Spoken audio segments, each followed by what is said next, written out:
You what? And I was kind of,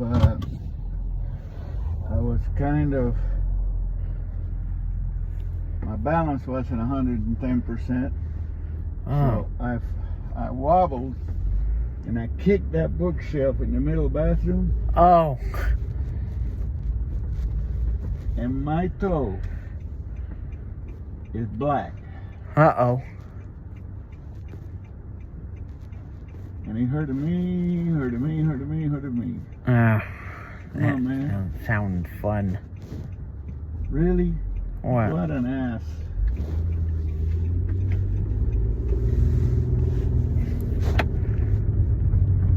Did John come to work today? Yeah. I forgot to tell you I was taking him home. But I couldn't have told him anyway because me and him were not in earshot.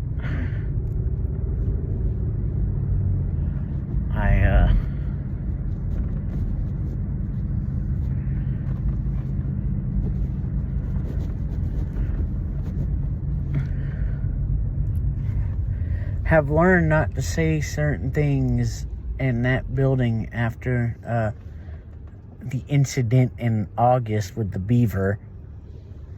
Yeah. You know what? What? I would have loved for that woman to say I was racist. You know, man? Oh, I'm not racist. I just don't like you.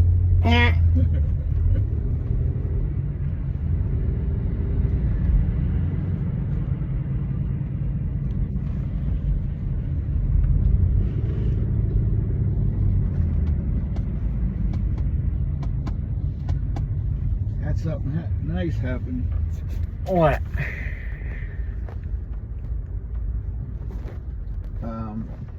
Your brother invited me for lunch today. Where did you go? To that place that's making me think that it's better than Midwood. Oh, the barbecue pit? Yeah.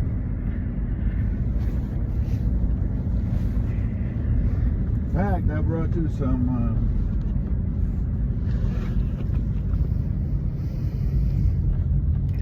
Ben says there's a place called McCoy's, and I said, is it better than Midwood? He said, way better. wow.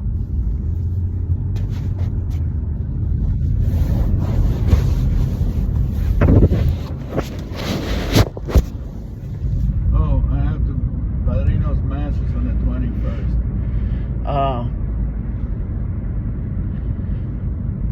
Oddly enough, guess what team the Panthers are playing that day? You got to be kidding. The Buccaneers. Where at? Here? Oh, okay. Well, No, that would be too good to be true if the well, we wouldn't because the Mass is on that day. Wouldn't that be some crazy stuff? yeah. That'd be almost like New Orleans. I was looking at the Panthers schedule,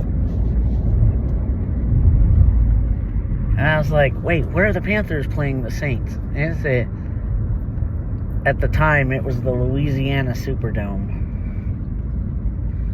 Actually, I think it was the Mercedes-Benz Superdome at the time. Yeah. It was the Mercedes-Benz Superdome at the time. And I said, That's wait, what started the, tradition. yeah. I was, Duddy. That time you used to call me Duddy, remember? yeah.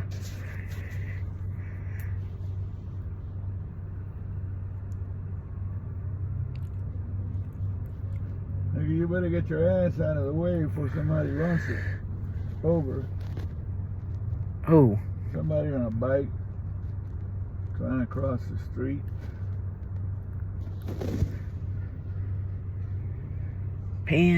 Panthers. We're going to go back there, but guess where we're going instead?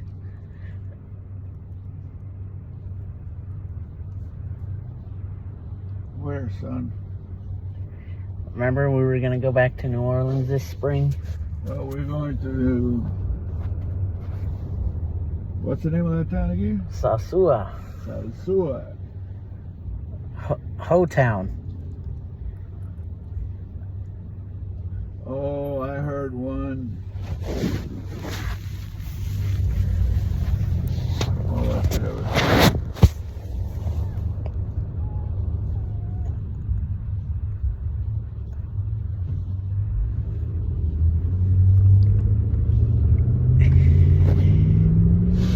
I think I'd be able to get it for free down there. How was weight today, son? Slow.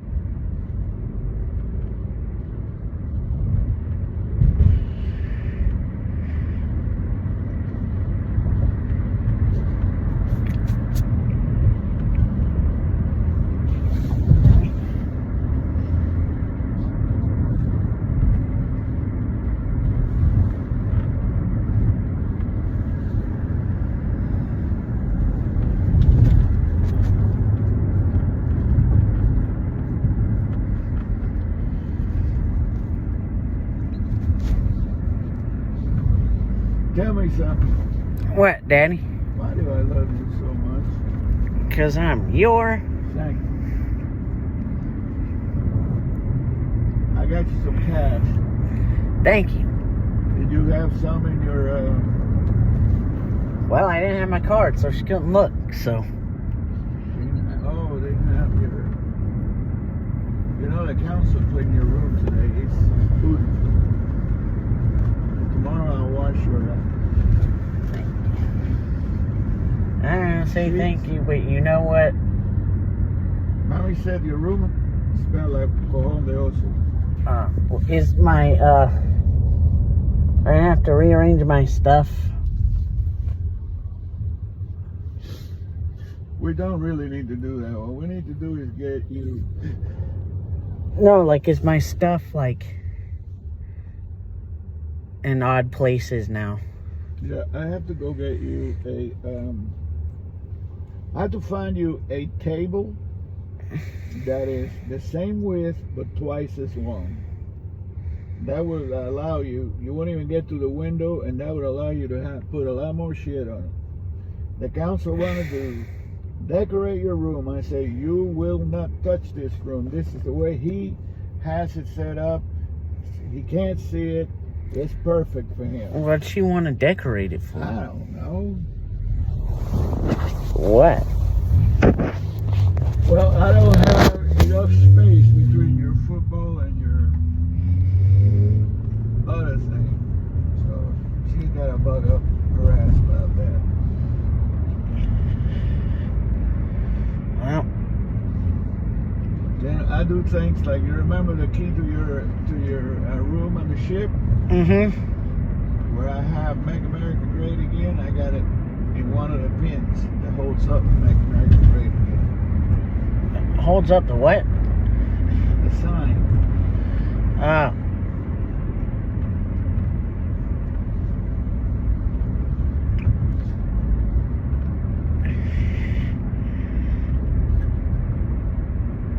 So tell me exactly what I'm going to be voting for when I vote yes on this transportation thing. Money How's that going to to help you and your people? because there's gonna be more. Well, there's gonna be more routes for one thing. Like, people in Huntersville are gonna be able to get STS, and they wouldn't have before. Micro transit, which, That's the one I want you to explain to me. okay, say I didn't want to walk from here to Sugar Creek Light Rail Station, but I also didn't want to take STS because someone was coming over to the house for dinner. I can get micro transit to take me to the light rail station at Sugar Creek, and then I could take the light rail to 485. I can't get it to take me all the way home from 485 because the distance is too long. You know that for a fact? And you can come get me from 485. Okay. But there is talk of them extending it south to Carolina Place, which I might be able to get it from there.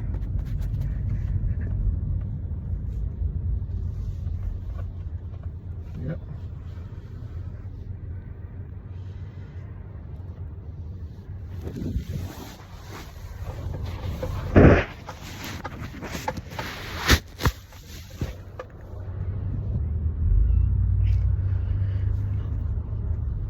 Do you have your eye drops in your pocket? Yeah, why? Because I didn't get a chance to go and get some today. Oh. I still have plenty of them. No, you don't. That one that you had Mm-hmm. didn't have that much on it.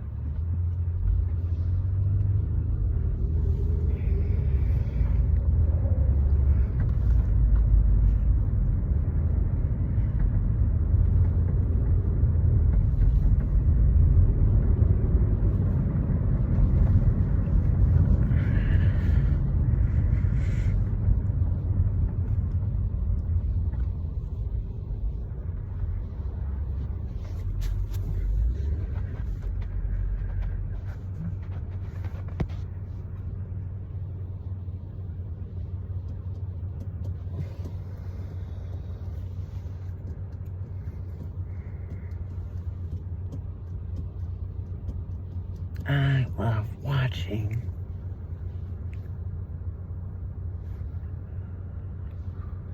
The Carolina Panthers.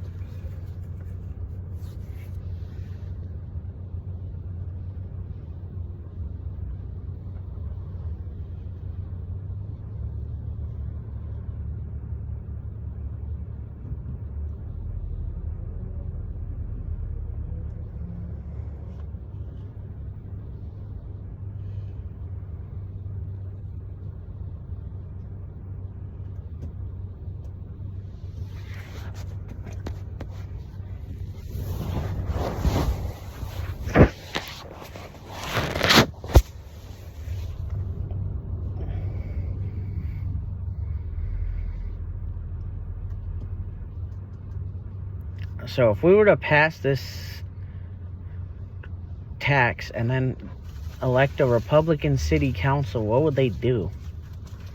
Nothing. They have to, well, actually, they would have to enforce the law.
Watching. Carolina Panthers. I miss watching.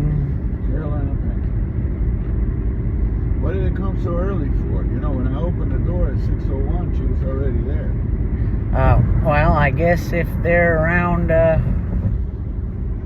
I guess they're around the area. The other guy didn't come today. What other guy? Yeah. What other guy? Tim, the guy that usually sits in that front right seat. Oh, yeah? Yeah.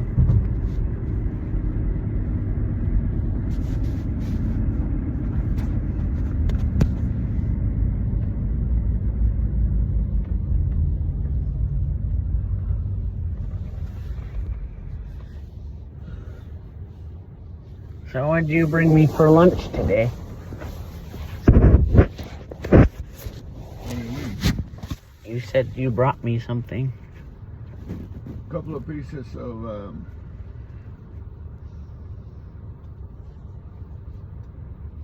brisket and some onion rings. Mm. You've been wanting some onion rings, remember? Yep.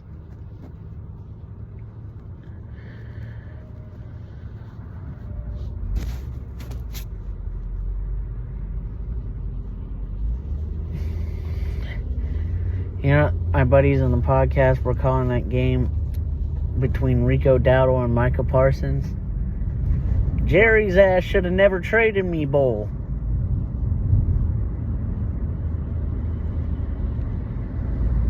Tell us by 10 points. Yeah. You know what? What? Guess who's the backup quarterback now? Kyler Murray? Yep.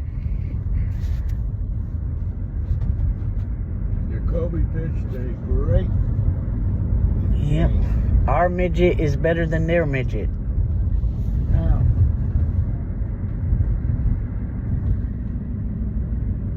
Huh? now. Remember when they went head to head against each other last What did he year? hurt? Huh? What did he hurt? I don't even remember. Murray could get out of the pocket, go to the side, and find him a way to throw the ball and not get tapped.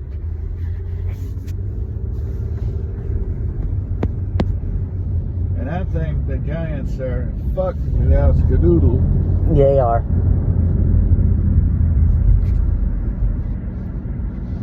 Is he out for the season? Yep. What'd he break? He broke his, he had a really gruesome, ankle fracture. Oh, shit. He ended up having to get surgery in Philly that night.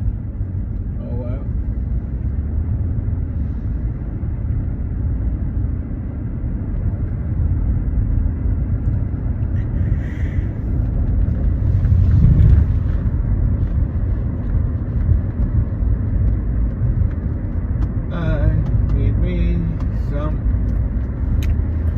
Oh, we just passed the Okay. Cathedral of Hood 7-Eleven. Yeah. Somebody getting pulled over. Mm.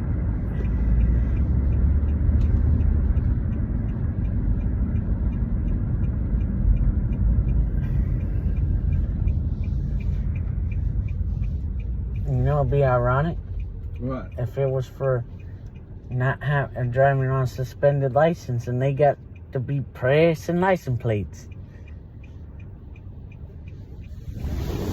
That's the job your cousin needs. I bet your Lion Services could do that better. That would be so ironic. Yeah. And what do you do for a living? Press license plates? And you can't drive? Hell no. So how do you know the license plates say what they need to? I don't.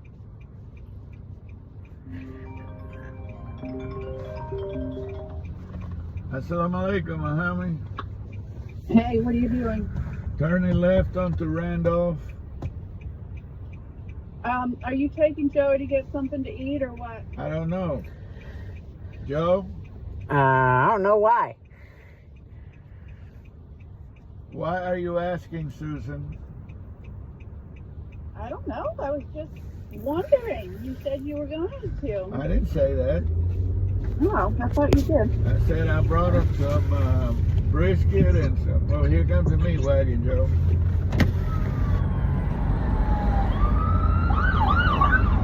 So, do you want me to feed him? You brought him brisket? I'm eating that steak that was in there. That's good, and there's brisket in there too. You want me to get him something to eat so you can have a good visit with your friend? Well, I haven't even called her, so I'm not going to do that. You know, there's 2 huge pieces of chicken in there too that I put in a plastic bag so they wouldn't get petrified. Yeah. You can have the brisket. Okay. All right. Bye. Bye. Oh, hold on. Dedicated to compassionate care for all, sandstonehealth.com.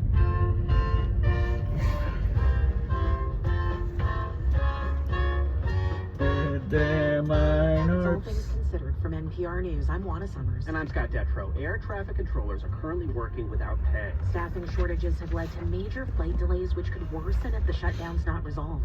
You will see mass chaos. You will see mass flight delays. You'll see mass cancellations. First News. Live from NPR News in Culver City, California, I'm Dwayne Brown. On Capitol Hill, the longest government shutdown in American history will come tomorrow after a Senate vote to end the stalemate failed again today. Senate Democrats continue to filibuster over extending health care subsidies set to expire next year. Republican House Speaker Mike Johnson is defending his party's actions. The president is trying to get the government open again, and the Republicans have voted 14 times to do it, and the Democrats have voted 14 times not to do it. House Minority Leader Hakeem Jeffrey says Democrats want to find a bipartisan path forward that lowers the cost of health care for millions of Americans. These Republicans on Capitol Hill, on the House side and on the Senate side, they don't work for the American people. They work for Donald Trump. And so he's going to continue to make his position clear until they eventually cave, which is what they always do.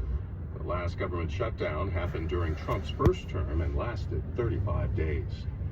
The FBI has fired 4 special agents who worked on the investigation into Donald Trump's efforts to overturn the 2020 election. Those firings are the latest to target Justice Department personnel who were involved in the special counsel's probe. Here's NPR's Brian Lucas. 2 of the 4 fired FBI agents are Blair Tolman and David Geist. Tolman most recently worked in the Bureau Chicago field office, while Geist worked in the Washington, D.C. field office. In a statement, the FBI Agents Association said the 4 special agents were fired on Monday, only to be quickly reinstated and then fired again I don't know 24 why. hours later. The car? The association says being assigned to an investigation should not be grounds for termination, and it accused FBI Director Kash Patel of disregarding the law and conducting a campaign of what it calls erratic and arbitrary retribution. The FBI declined to comment on personnel matters. That's Brian Lucas. You're listening to NPR. This is WFAE News. I'm Nick Canal. Mecklenburg County voters are deciding the future of the county's multi-billion-dollar transportation plan today. Polls remain open through 7:30 tonight. Voters must visit their assigned polling location and present a valid ID. Outside the William R. Davey Park polling place in South Charlotte today, Jonathan Kursnowski said he was still undecided about the plan to raise the county sales tax by 1 percentage point for new rail lines, roads, and bus improvements. Still on the fence about it, so I've got 50 feet to kind of decide. But, you know, I think in the bigger picture, I think it'll be helpful, you know, for the city. And meanwhile, in East Charlotte, resident Jessie Cable said she was a definite no. Unfortunately, I don't feel like the administration focuses enough on our side of town. So the southeast side of town, we don't get the attention that we need, and I don't like that the plans that were submitted most recently don't really address the needs of here. Also on the ballot today are a number of local races for Charlotte City Council, Mayor, and the School Board. Some races could be close, like the race for the Charlotte-Mecklenburg School Board District 1. That's where incumbent Melissa Easley is facing 2 challengers, Charlotta Hatch and conservative Bill Fountain. But speaking outside Davidson Town Hall today, Easley said she was feeling confident. Honestly, I just feel hopeful. I've seen so many voters come out. I am so excited to see our early voting numbers be higher than last time. I've noticed that our voters are being informed voters, and if they're not, they're asking questions, and I love that. Meanwhile, a group that connects farmers and ranchers with support services has received a more than $292,000 grant to help those impacted by heat. The USDA grant will be used to expand the mental health resources of the North Carolina Farm and Ranch Stress Assistance Network. part of an initiative through North Carolina A&T, East Carolina, and actually, no, don't go on Providence because then you're going to have to turn left. Says the grant is sorely needed as North Carolina farmers get back on their feet. A lot of people don't realize all of the stress that is associated with farming in the best of times, let alone, following up with a natural disaster. Spence says they plan to use the grant funds to expand their 24/7 farm helpline and provide free mental health counseling. Expect clear skies tonight, lows near 43. Right now in Charlotte, it's 68 degrees. This is WFAE News. Support for NPR comes from this station and from Fisher Investments. Fisher is committed to helping clients stay on track to reach their financial goals and enjoy a comfortable retirement. FisherInvestments.com. Investing in securities involves the risk of loss. And from Chapter, offering Medicare advice to seniors nationwide this enrollment period and working to find the plans that best fit their needs. Advisors are available by dialing pound 250 and saying the keyword Medicare help. It's All Things Considered from NPR News. I'm Juana Summers. And I'm Scott Detrow. In just a few months, Zohran Mamdani, the Democratic nominee for New York City mayor, has gone from a long-shot fringe candidate to a national name. He delivered an upset win in New York's mayoral primary back in June, where voters under 30 had the highest turnout of any age group. No New Yorker should ever be priced out of anything they need to survive.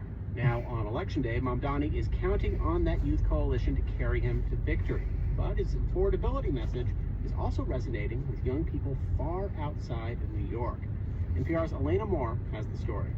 26-year-old Leah Ashe hasn't felt hopeful about a politician in a long time, until recently. He's been really the only bright spot for me this year. Just seeing somebody who's younger and wants to listen to the people he's seeking to govern. She's talking about Zohran Mamdani, the 34-year-old Democratic socialist running for mayor of New York.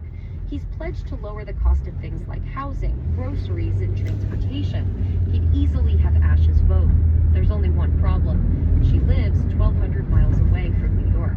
I would like to believe one day there could be a Zohran Mamdani for Gulfport, Mississippi, but I don't think that's ever going to happen. She says she's always voted for Democrats, but in recent years, she's grown frustrated and felt ignored by political leaders.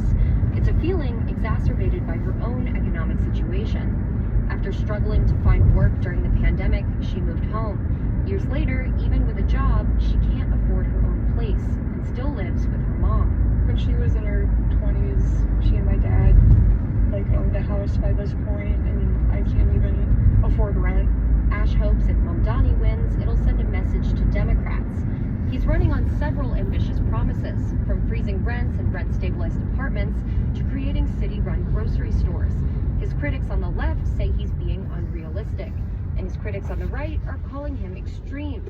But it's not fazing his growing youth coalition, who appear drawn to his message over any political label from either Democrats or the GOP. Mamdani is this candidate who is actively challenging the status quo in a lot of ways, rather than representing it. Ruby Bell Booth studies young voters for the nonpartisan research organization Circle. She says not only is Mamdani talking about economic issues, which were the top priority for Americans under 30 last fall, he's also pushing an anti-establishment, forward-looking message, something she says President Trump also tapped into, despite running on a very different platform. Young people we've seen are not really thinking about politics in terms of those two parties and are evaluating it more in terms of the issues that they really care about. Affordability concerns should cross party lines, says 26-year-old Emily Wilson. Grocery prices and cost prices and rent prices, these are issues affecting both Democrats and Republicans. Based in St. Petersburg, Florida, she's also supporting Mamdani from afar, and says even if some think he's too radical, she believes a similar economic message could resonate outside of New York. I think if a Floridian or a Texan were to talk about the same issues that Zohran were, I think he would have the same appeal. Appeal is one thing, but can Mamdani truly solve some of these problems? It's a question not lost on many New York voters, like 32-year-old Dylan Robertson. A lot of the stuff he says sounds nice, but I both wonder, can he pull it off? Or is it just kind of like a Band-Aid on a leaky ship? Still, he's voting for Mamdani and says if it's between more of the same or trying something new, his generation is ready to take a risk. Elena Moore, NPR News. The government shutdown is taking a growing toll on the nation's air traffic controllers who are working without pay. Staffing shortages in air traffic control facilities led to major delays across the country over the weekend, with more problems today. And disruptions could continue as I'll go do it. You see any plane today? Nope. NPR's Joel Rose. Good to go. Wherever the fuck you want to. I don't see you. Talking to air traffic controllers. What have you heard? Yeah, I spoke to 4 working air traffic controllers this week. All of them asked us not to use their names because they're afraid of retaliation from the Federal Aviation Administration. They describe the situation as terrible, frustrating, and demoralizing. They say morale among air traffic controllers was already low because of staffing shortages across the system and mandatory overtime. They say morale is even lower now because controllers are not being paid at all. One controller told me this is all anybody is talking about at work. These controllers say they were not surprised that there were major staffing shortages over the weekend at dozens of FAA facilities, particularly on Friday night, which was Halloween. And that led to some of the worst delays that we have seen so far during the shutdown. Several controllers said they could understand completely why someone might call in sick and spend the night with their family. Okay, so the shutdown is now at 35 days, tied for the longest shutdown ever. I mean, how are these controllers getting by when they're not getting paid? They did get some money in their first paycheck of the shutdown for hours that they'd worked before it started, but their last paycheck was zero, and it appears likely that the next one is going to be zero as well. Some told me they have been able to get loans from their credit unions to cover them for a few paychecks, but that is not a long-term fix. I talked to one controller at a traffic control facility at a major airport who said he has not taken on a second job yet, but he does have a colleague who is already moonlighting in private security. I work with people that are working a second job at night and are just calling in sick in the morning when they can't go to the job that doesn't pay them because they're too tired. You know, join that guy next week if things don't pan out. Because he needs to pay his mortgage. You know, the longer this goes on, the more controllers are going to face that same kind of choice. Joel, the big question on a lot of our minds, I mean, it's on my mind too, is it safe to fly right now with all of these staffing problems? Transportation Secretary Sean Duffy says yes, it is safe. He says the FAA will slow the system down, reroute, and limit the number of planes in the air. And Duffy said today that they may have to do a lot of that if the shutdown still is not resolved next week and controllers do miss another paycheck. You will see mass chaos, you will see mass flight delays, you'll see mass cancellations, and you may see us close certain parts of the airspace because we just cannot manage it because we don't have the air traffic controllers. Controllers told me the FAA is better at managing staffing shortages than it used to be. One controller said that far more of their colleagues have called out sick during this shutdown than during the previous one. And while there have been some disruptions to air travel, the system overall has been operating pretty close to normal. But controllers also said there is more risk in the system when you have controllers working multiple positions to cover for absent colleagues, or because they're just more fatigued or more distracted because of their financial situation. And controllers say the system is less safe overall than it was a month ago. Just want to look ahead here for a second. Thanksgiving is just around the corner. Lots of people traveling to go spend time with families. What happens if the shutdown is still going on then? That's the big question. People are shit out of luck. 35 days into the last shutdown in 2018 and 2019 when we saw major disruptions, and that we might be close to that kind of a turning point now. Legally, air traffic controllers are not allowed to coordinate any type of job action. But the controllers I spoke to know that one of the busiest travel weeks of the year is around the corner. And one controller put it this way: I think you're going to see probably the worst day of travel in the history of flight. NPR transportation correspondent Joel Rose, thank you.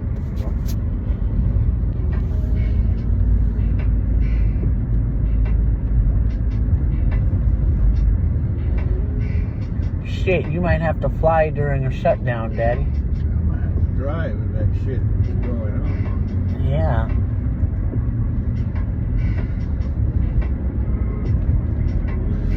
Oh, and I thought that was... I didn't think you were talking about... for some reason, I thought you were talking about December 21st, which is when the Panthers play the Buccaneers, but obviously November 21st.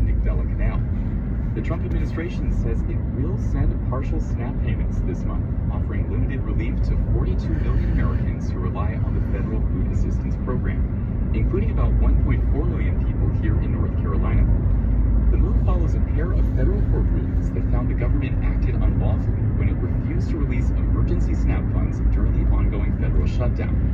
One of those cases was filed by North Carolina Attorney General Jeff Jackson with other Democratic governors and attorneys general. I spoke with Jackson earlier today about the ruling and what happens next. Okay, so we learned Monday the administration plans to send only partial SNAP payments this month. First, what's your reaction to that decision?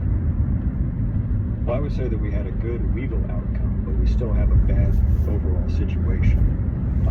The legal case was pretty simple. They had a reserve fund, the Agriculture Department. They were refusing to use it. And we said that was unlawful because Congress gave them that reserve fund and gave them instructions basically on what they wanted them to do with it and covered a situation like this. So the court agreed with us, thankfully. And now they're going to zero out that reserve fund over the next month. The issue is they've got about $4.6 billion in the reserve fund, but it costs about $9 billion a month to administer the SNAP program, so that comes in at right about 50%. That is not in any way a good situation for those families, and in particular the 600,000 kids in our state that rely on SNAP. But it is a lot better than what the administration was trying to do, which was zero. Fuck you! From your reading of the court order, do these partial payments satisfy what the judges required, or do you think that the administration is still falling short? Well, we're still taking a look at the court order, and we're keeping our options open there. But I'll tell you that right now what our focus is on compliance with that court order. So we want to make sure that the administration actually follows through on what the court has ordered them to do, and that those payments start getting out the door as quickly as possible. Is there a chance that your office and other states might take further legal action to push for full payments? There is a chance of that. We are still reviewing this and seeing what legal claims we could make, what other sources of funds may be available. But I will say, just to reiterate, right now, our focus is on compliance with the court order that we just got.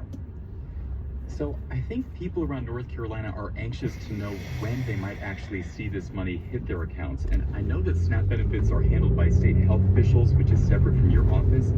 But what's your sense of what families should realistically expect this week or next? Well, you're right. It's handled by NCDHHS, which is not our office. We've been in conversation with them, and we understand that they are really working around the clock. This requires a lot of recoding to make sure that the right folks are getting the right amount. I know that they're going to do this as quickly as possible. My sense is that we're going to get a more concrete forecast from them relatively soon. So at least for now, the government says it will make partial payments. What happens if the government shutdown drags on for another month or even into the new year? Because these emergency funds won't last forever. It would be a complete disaster. We cannot allow that to happen. The fund will run out no matter what happens by the end of this month. The shutdown needs to come to an end. The negotiators need to get in a room. The prospect of this thing dragging out for, as you said, another month or longer is completely unacceptable, and the consequences would be severe. So I guess what are you going to be watching for in the next week or two? We're going to be watching for compliance to this, but we're also going to be doing what we can to support local food banks and get the word out that, hey, there are a lot of people who aren't going to have enough to eat, and they're going to turn to their local food banks. I appreciate the governor. He got $18 million for food banks across the state. That is great, but we need to do more. I would ask folks, on your way home, consider stopping by the local food line or whatever your grocery store is and picking up some food and dropping it off near a food bank. They really need it right now. That is North Carolina Attorney General Jeff Jackson. Thanks again for taking the time. Thank you. And a note that after we finished speaking, President Trump wrote on Truth Social that no SNAP benefits would be sent out until, quote, radical left Democrats reopen the government. But his statement was then undercut by Press Secretary Caroline Leavitt, who said the administration was fully complying with the court rulings.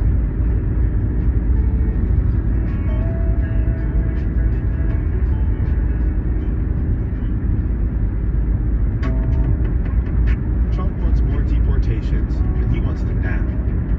Why the White House is shaking up the leadership at ICE. And some of these shock and awe campaigns in cities might get even more chaotic. That's coming up on the next Today Explained. Listen to to Today Explained this evening at 7 here on 90.7 WFAE.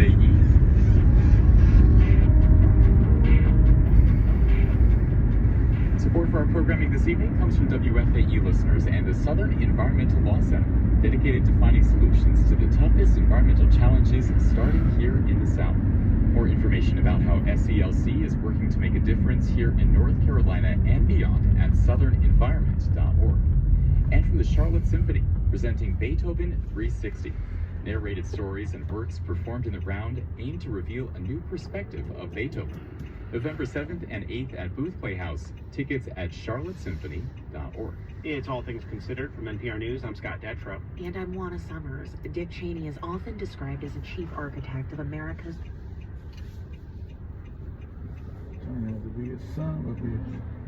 What did he do exactly? Well, one of the things that they did, I didn't realize that because, that was your first campaign. You campaigned for Bush in 2004. But they are the ones that jacked up the national debt. Yep. You know what? Fucked up, and Rumsfeld totally fucked up the handling of the wars.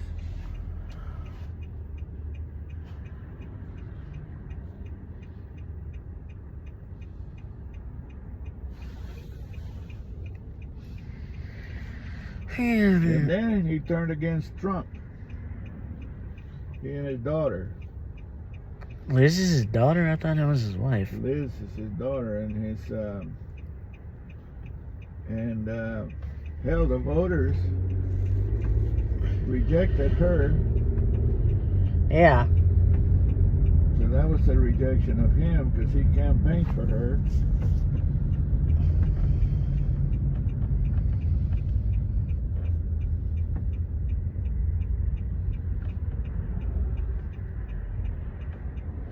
This is amazing. You know what I'm looking forward to? What? 5:40 tomorrow. I ain't, because that means I gotta get up and go do more freaking buckles tomorrow. So I can get me some warm face and some wolf food.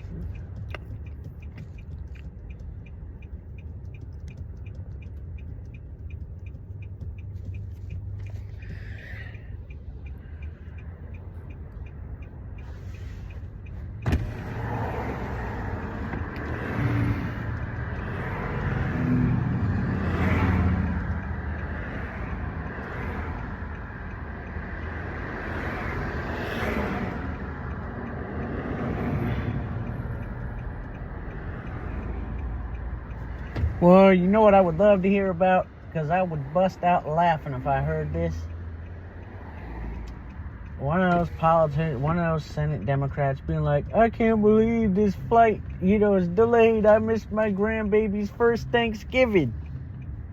Good, dumb fuck. Yeah, that's why I would bust out laughing.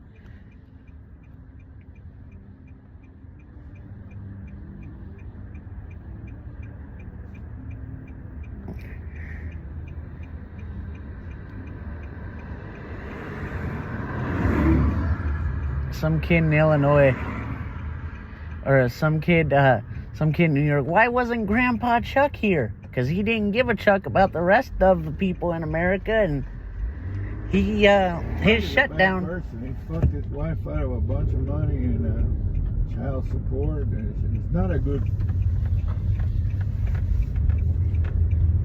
guy. Old Chuck. Yep. Someone said, I think the New York Post had a big old headline say, he don't give a chuck.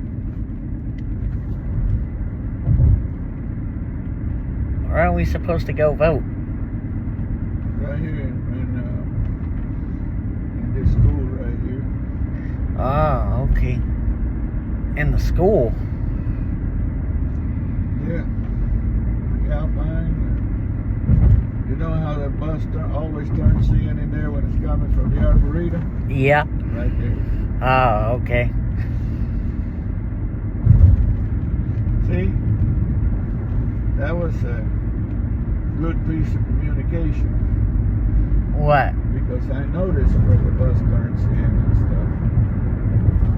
stuff. Yeah. It turns in on Carswell.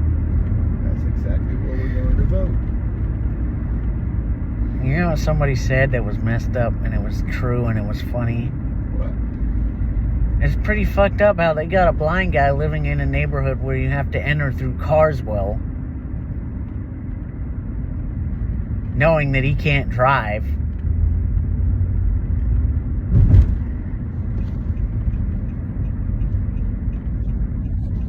You want to know something? That's a real smart ass. I love you, Sanctus. I love you too, Daddy. But that's a real smart ass joke, and I like those because I make them myself. I'm making a joke, and I approve this message. Yep.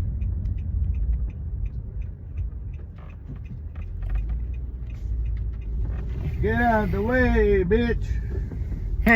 Remember when I thought I heard that song and I like started singing it, and like little did I know a woman was trying to walk by at the Panthers game?